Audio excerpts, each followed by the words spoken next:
جب پہلی وحی نازل ہوئی اور حضور علیہ السلام پر ایک کیفیت طاری ہوئی، اور حضور جب گھر آئے کہا زملونی، مجھے چادر اڑا دو، مجھے سردی کا احساس ہے، تو ام المومنین نے حضور کو تسلی دیتے ہوئے جو 5 یا 6 جملے کہے تھے، وہ جملے کیا تھے؟ انہوں نے کہا اللہ کی قسم آپ کا رب آپ کو کبھی بھی بے آبرو نہیں ہونے دے گا۔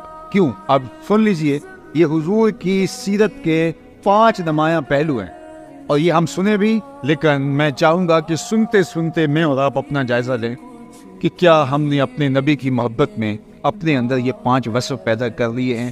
اگر کر لیے ہیں تو ہمیں مبارک ہو، اور اگر نہیں کیے تو آج کی اس مجلس کے اندر میں اور آپ عہد کر کے اٹھیں کہ مالک تیرے محبوب علیہ السلام کی سیرت کے یہ 5 نمایاں پہلو ہم اپنے اندر پیدا کرنے کی کوشش کریں گے، مدد تو کرنا۔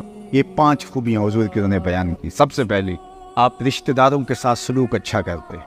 یہ حضور کی سیرت کا نمایاں پہلو جو ام المومنین نے حضور کے سامنے بیان کیا وہ یہ تھا، آپ صلہ رحمی کرتے ہیں، رشتہ داروں کے ساتھ آپ کا سلوک بہت اچھا ہے۔ دوسری بات، جس کا کوئی بوجھ اٹھانے والا نہیں اس کا بوجھ آپ اٹھاتے ہیں۔ تیسری بات، جس کا کوئی کمائی کرنے والا نہیں ہے اس کی ضرورت کو آپ پورا کرتے ہیں، اور آپ مہمان نواز ہیں۔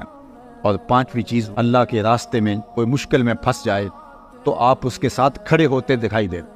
یہ 5 وصف میں دیکھوں کہ میرے اندر آپ کے اندر اگر موجود ہیں تو ہمیں مبارک ہے، اور اگر نہیں ہیں تو ہمیں یہ اوصاف حمیدہ، یہ حضور کی شخصیت کے نمایاں پہلو ہیں، اور ایک امتی کو اپنے نبی کے اخلاق کا عکس اپنے اندر پیدا کرنا چاہیے۔ جب حضرت ابوبکر صدیق رضی اللہ تعالیٰ عنہ ایک دن کفار سے تنگ آ کر شہر مکہ چھوڑ کے جانے لگے تو ابن الدغنہ جو قریش کا ایک سردار تھا وہ راستے میں ملا، اور اس نے کہا ابوبکر کدھر جا رہے ہو؟ کہا آپ کے شہر کے لوگوں نے تنگ کر دیا، میں شہر چھوڑ کے جا رہا ہوں۔ تو اس نے کہا آپ جیسے لوگ شہر چھوڑ کر نہیں جائیں گے۔